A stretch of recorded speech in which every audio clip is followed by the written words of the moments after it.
Hi, my name is Gabriela from Tulip Art Designs, and on this channel we are getting creative. I'm giving you watercolor sketching ideas, tips and tricks, something that can bring you joy in your free time. Now we are doing the 100 watercolor sketches in 2025, a creative challenge that I started for myself, but then so many people asked for tutorials and outline templates, so I decided to make it with you. Now let me show you what do we have on the page today. So we have some nice landscape. It's the spring coming, when you see the mountains are still covered in snow, but here in the bottom part we already start having some nice flowers. I love this one, so let's just dive in. So before we start our landscape, I wanted to walk you through quickly through the materials. I have my watercolors, the sketchbook, which is a watercolor sketchbook, then water, the fine liner. It's a water-based, it's water resistant fine liner, which means that when we add watercolor on top of it, it will not bleed. Watercolor brush, this one is size number 10. It's a round brush. Any round brush will do the job. I would definitely recommend using size 8 or 10. And then we have the jelly roll pen. I have number 10. 08 will be also fine. Now I also have a heat gun to speed up my process, but you don't really need this, and some paper towel or normal towel to clean your brush. Now I usually start with inking my sketch after the pencil sketch. If you need these lines, you can get them from my Patreon. It's just $5 a month. You get all the templates, extra tutorials, extra watercolor classes, some exclusive stuff that you don't have here or on my other social media platforms. And now let's just start with the trees. I usually just go a very sketchy and doing this literally scribbles to create my tree, and sometimes I add a small circle. I'm not focusing too much, but it's like I am working in layers. Now let me zoom in. I hope that it will be better for you to see. And every layer, when you go more and more to the down part, to the bottom, is getting bigger and a little bit wider. Okay, and then also this one. It's like you have triangles and then you are filling them with these sketchy scribbles and sometimes small pieces to create this feeling that it's a real tree. These are the evergreen trees. I really love sketching them.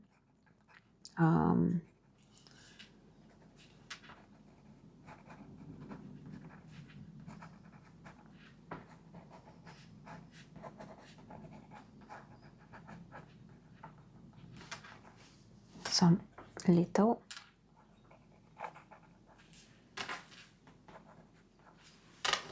detail lines. They're actually not real details, but we don't want to recreate the real landscape, and actually not real but realistic illustration from the photos we see.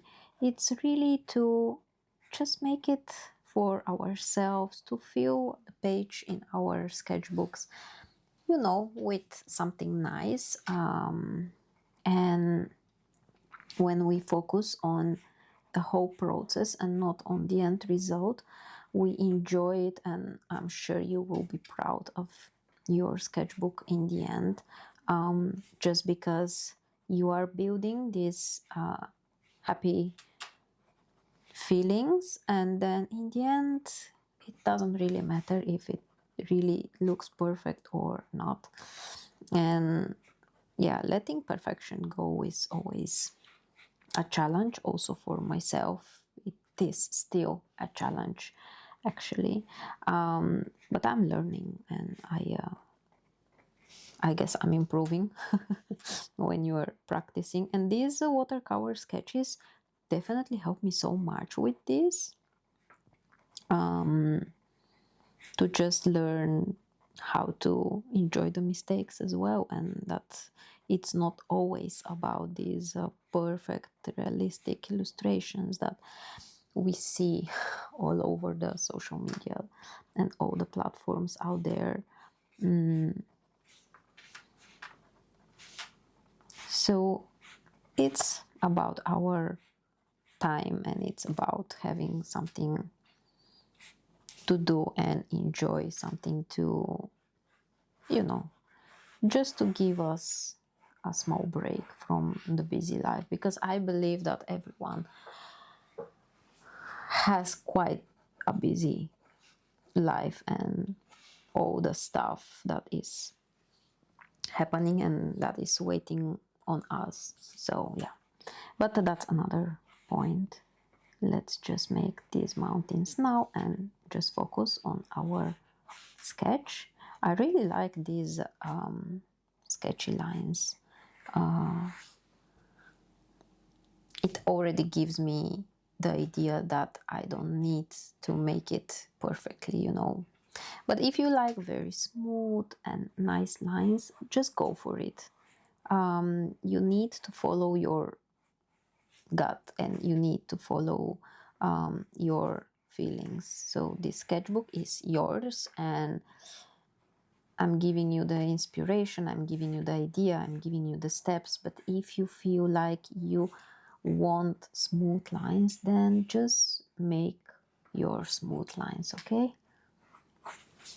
All right. And we also don't want to create completely the same sketch, so that's gonna be fine. Now I will use my eraser to erase my pencil lines, because once we add watercolor on top of it, we can't erase the pencil anymore. The watercolor works as a mask, and we can't erase anything. We can add on top of it, we can draw, but we cannot erase, okay? And I don't really want to see my pencil sketch, that's why I am just erasing it, making a mess. And then I will make,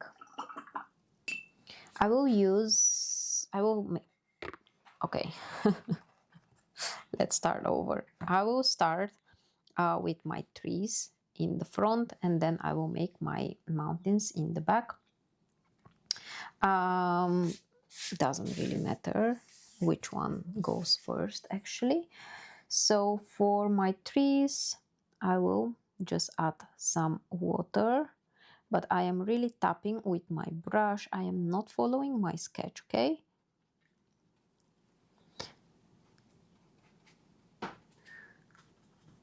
So I am tapping and adding some water, and when I add the paint on top of it, you will see that I was not following my lines at all. It's really just a loose way of adding watercolor. I will grab some Hooker's green. I should probably mix it first and then start with the water, but that's okay.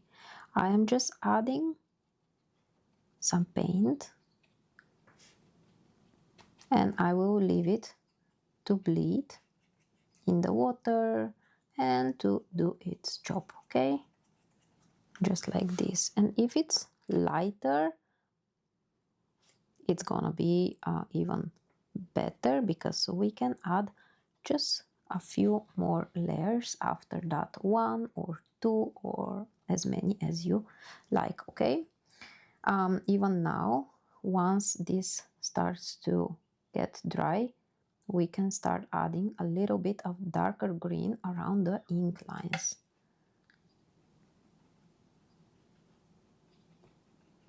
And then it will bleed.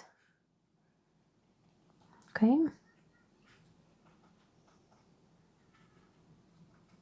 And if the first layer starts to dry, then the paint will bleed less. Okay, I hope this makes sense. So here we have more water, so the paint really bleeds a lot. If you have too much water, which means like you have poo on your paper, then the paint will also not bleed. But don't be worried. If you can't really control the water, it's gonna be fine. With, you know, practicing and sketching more often, you will feel how the paint and water and your sketchbook works, because if you have different supplies, you will also have different results at home. So give it a try, let it, you know, let it go. And if it's not completely the same, that's okay. We don't want to compare our works, so that's gonna be fine. Now I'm adding water on only on one side of my mountains, and then I will take some of this Payne's gray that I have here. So it's kind of a gray but also has the blue undertone, and I will add quickly lines just like this, and we'll leave it to bleed. Now here you can see that it's already getting to dry, so I'm using also the dry brush effect, and maybe a bit darker, just like this, trying really to keep like different values in the colors. So I am just making brush strokes and leaving the paint to bleed in the water. Now, while I still have some paint on my brush, I can tap it on my paper towel and do kind of a dry brush on the other side, just like this.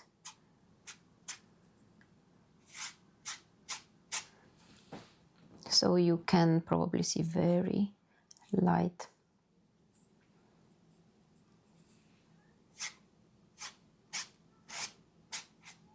So the dry brush effect is very nice. It creates some nice textures.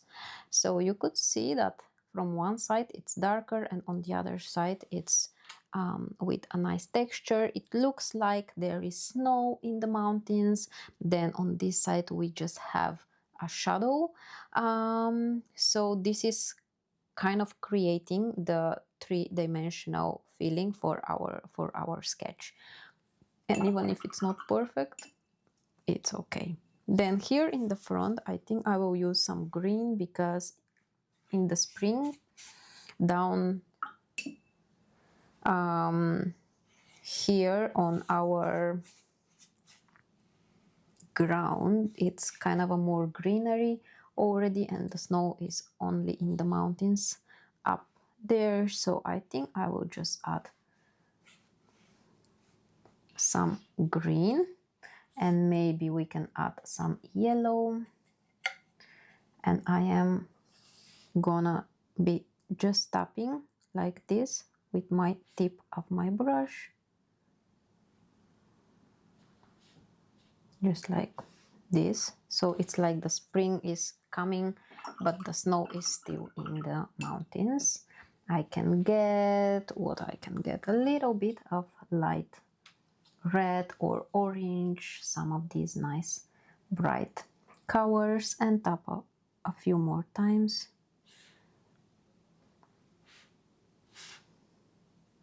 And I don't want to paint real flowers, but I just want to bring some nice colors here in the front. Okay, that's O. Okay, I am leaving this to bleed, and then I want to grab a little bit more darker green to just add a few more details. So I am adding small brush strokes following my ink lines to create these nice trees, so they are not gonna be too flat on the page anymore.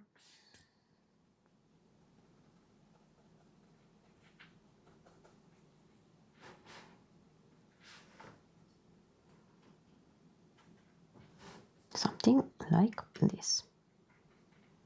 Okay, and you can try to make the small brush strokes with the dark green a bit different and in small groups, so it will look more natural and not like a pattern. Your brain will make you paint patterns. It's how it works. So if you try to paint in small groups, like adding here a few more and then here just one or two, then it will look more natural.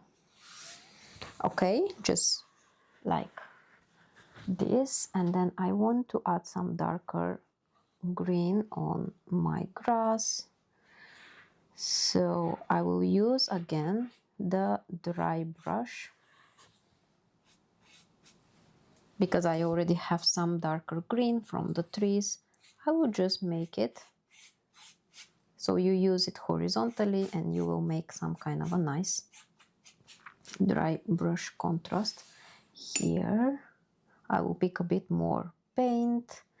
I will make sure that it's not, the brush is not too loaded with paint, and then I will use only my tip to add like small grasses here and there, because some of my parts are still wet.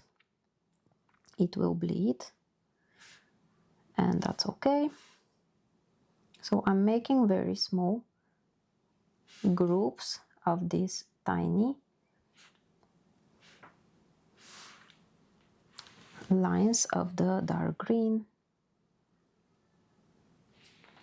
Okay, maybe a big group here. So when you go in the back, the lines, the brush strokes are getting smaller, and when they are more in the front, they have to be bigger. That's how also the perspective work. When it's more in the back, the grasses are smaller, or you know, the objects, and when they are in the front, they are bigger. Okay, just like this. I am washing my brush. I will take a little bit of yellow again and just make a few more small like dots for our flowers, and I think we are almost ready. Maybe a little bit of yellow here, and that's it. Now I need to dry this and add a little bit of Jelly Roll pen. Okay, now that this is dry, almost, we're going to add some Jelly Roll pen where we have the darkest parts of our trees. So just adding a few scribbles to create some contrast, okay? I don't want to sketch the whole tree again, but just to add a little bit of contrast. This is the light, and it always brings some fresh look to the sketch. It's like, I don't know, for me it's always like it's alive. I will add a few lines here into the grass, and then also for these trees.